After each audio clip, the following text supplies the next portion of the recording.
पहलवान के थप्पड़ मारा। एक पत्रकार को इंटरव्यू दिया, उसमें खुद कहा कि हमने बंदा मारा है।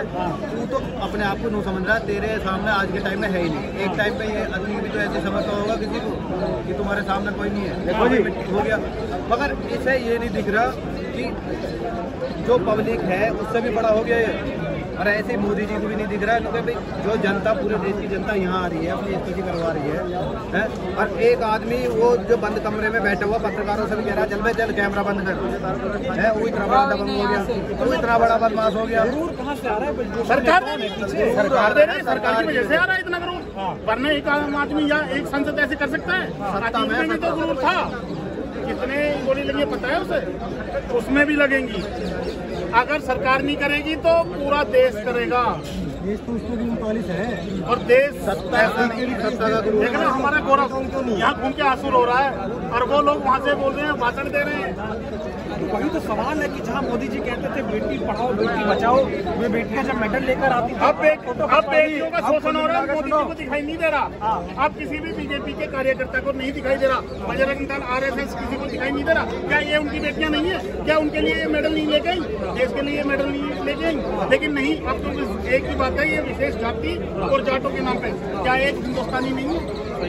इसीलिए ये भी बीजेपी का तीक है। अच्छा, हाँ जी, ये बीजेपी का तीक है, इसके सामने कोई नहीं बोलेगा।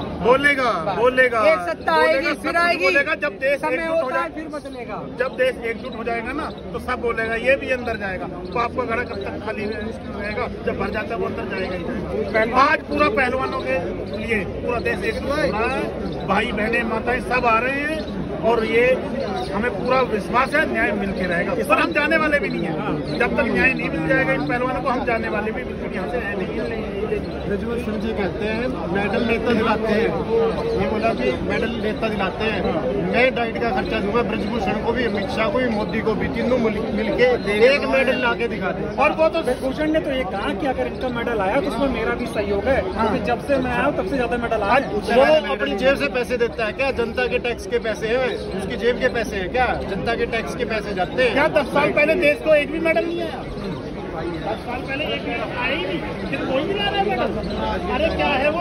अरे हम बोल रहे हैं कि एक कुश्ती हमारे किसी भी पहलवान से, वो जूनियर पहलवान से भी लड़के दिखाए, वो अध्यक्ष 206 हड्डियां है ना उसकी, सारी टूट जाएंगे, एक भी नहीं बचेगी। लेकिन नहीं, क्या बयान आते हैं कि मैं शिलाजीत खा रहा हूँ, ये सांसद जी ये कहेंगे, अरे बहन बेटी को ये कहेंगे, उसकी बहन बेटियां नहीं है ना। अरे सांसद जी भड़का भी तो रहे हैं, वो कह रहे हैं यहाँ मेरे नाम के आगे ब्रजभूषण बोल रहे, जीनी लगा रहे हैं लोग, मैं सड़क छाप आदमी हो गया। जी सुनो, हम तो आप तो कह रहे जीनी लगा रहे, यहाँ पर 55 यहाँ जो एक बार बोल रहा है साथ में सेल्फी लेना, उसको कहते हैं सेक्सुअल हरासमेंट। सिर्फ सेक्सुअल हरासमेंट सिर्फ वो नहीं होता। सेक्सुअल हरासमेंट का मतलब होता है कि जिस समाज में आप एग्जिस्ट करते हैं, जिन स्ट्रक्चर्स का आप हिस्सा हैं, उस स्ट्रक्चर में सत्ता का ऊंच नीच होता है। उस सत्ता का ऊंच नीच का इस्तेमाल करके आप ब्रजभूषण शरण WFI के चीफ हैं, उनका एक बहुत बड़ा तबका है जहाँ पे वो काम करते हैं, एक गुंडे हैं वो अपने, उसके बाहुबली हैं वो अपने एरिया के।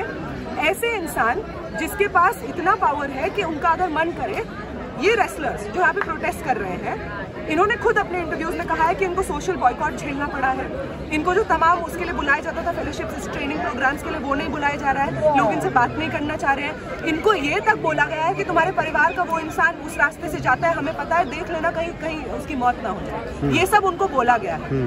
ऐसा इंसान जिसके पास उसके WFI का चीफ, जिसके पास WFI में रेसलिंग के तहत जुड़ी हुई महिलाओं में रेसलिंग कर रही महिलाओं का तमाम फ्यूचर का डिसीजंस है, कौन से ओलंपिक, तो इसका सेक्सुअल हरासमेंट कैसे नाम दे सकते हैं? आप ये कह सकते हैं, सुनिए तो भाई, सुनिए, कौन महिला कौन से चैंपियनशिप में, कौन महिला कौन से चैंपियनशिप में खेलेगी, कौन महिला को कितना पैसा मिलेगा, कौन महिला को किसके साथ भेजा जाएगा, कौन से रूम में रुकवाया जाएगा, ये सब डिसीजन WFI का चीफ उसमें इन्वॉल्व है।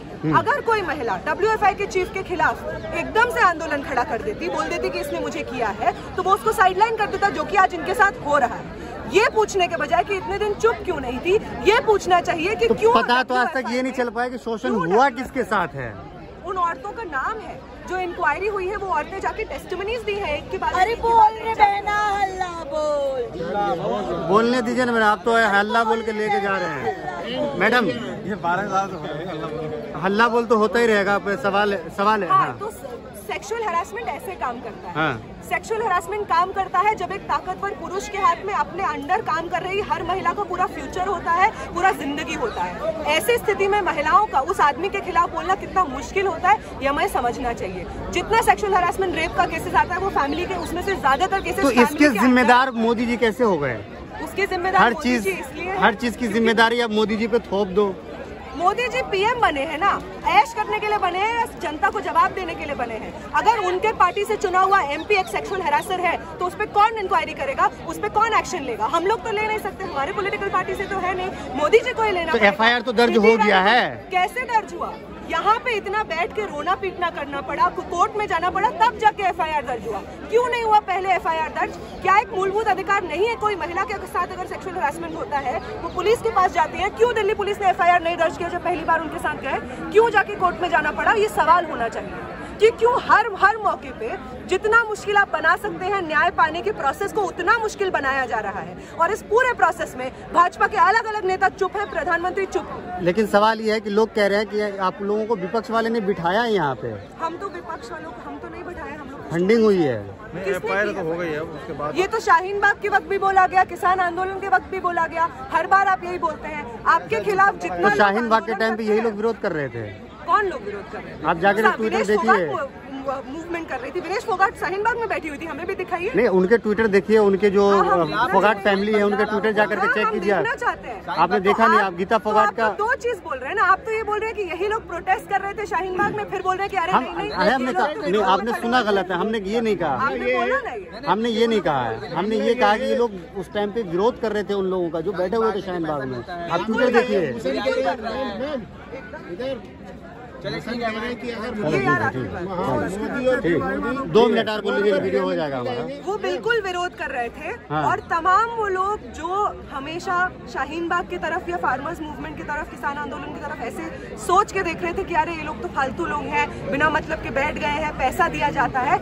आज वो लोग पूरा फोगाट फैमिली जिसको मोदी जी बोले थे कि हमारे परिवार का हिस्सा है, वो फोगाट फैमिली जो मोदी जी के खिलाफ कुछ बोलता नहीं था, आज ऐसा क्यों हो रहा है कि मोदी जी के समर्थकों को ही यहाँ पे जंतर मंतर पे आकर अपना न्याय मांगना पड़ रहा है? इसका मतलब यह है कि मोदी जी किसी के सगे नहीं है, वो सिर्फ सत्ता के सगे हैं। अच्छा। और जो इंसान सत्ता का सगा होता है उस इंसान के साथ कैसा सुलूक होना चाहिए इस जनता को मालूम होना चाहिए, आगे आने वाले चुनाव में भी और आगे आने वाले पूरे प्रोसेस। लेकिन एक आखिरी सवाल, बबीता फोगाट हाँ बिल्कुल नहीं, चलिए मैडम, थैंक यू। आप एफआईआर तो हो चुका है, फिर क्या?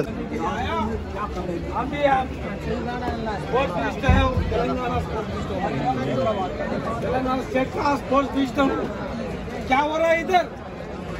क्या अच्छा है? देश के लिए अच्छा है। एमपी हो, मिनिस्टर हो, कोई भी रन जाओ, बोलते काटा ना, केस बुक करा बोलते, बोले केस बुक करे, उसके बाद क्या करना? ईमानदार से काम करना।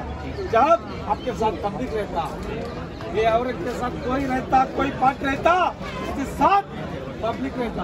हम तेलंगाना पार्टी, बीआरएस पार्टी, ये चंद्रशेखर राव, केसीआर हमारे पूरा भी सपोर्ट करते। उसके लिए आप जो डिसाइड करें तो उसके लिए हम उधर हाजिर हैं। जय तेलंगाना, जय केसीआर, जय बीआरएस।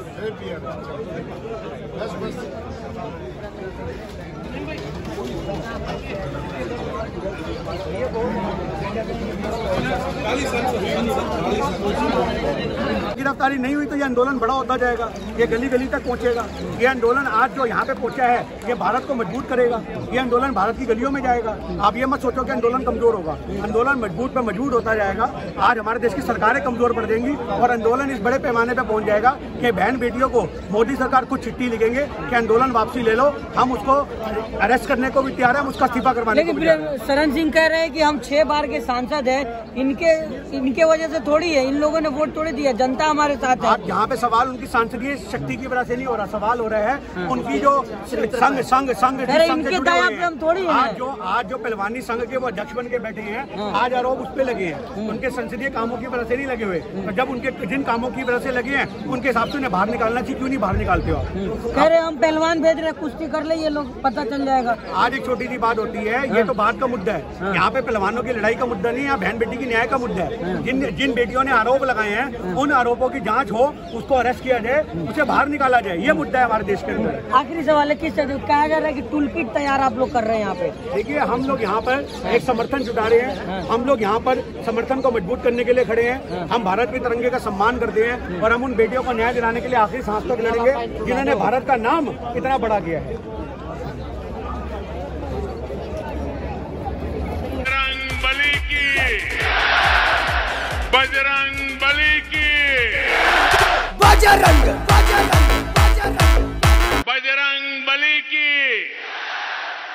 बजरंग बली की, बजरंग बली की,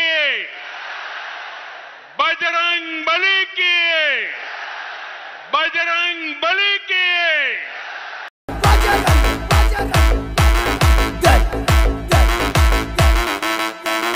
जय श्री राम। ಮಳೆಗಾಲದಲ್ಲಿ ತಿನ್ಬೇಕು ಬಜ್ಜಿ, ಪ್ರಧಾನಿ ಅಂದ್ರೆ ಮೋದಿಜಿ।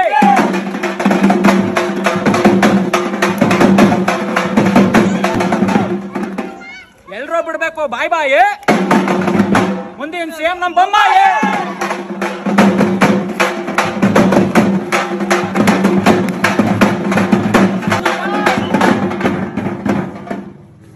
ಮಕ್ಕಳು ಕೈಲೇ ಪೇ ಅಭಿವೃದ್ಧಿ ಅಂದ್ರೆ ಬಿಜೆಪಿ।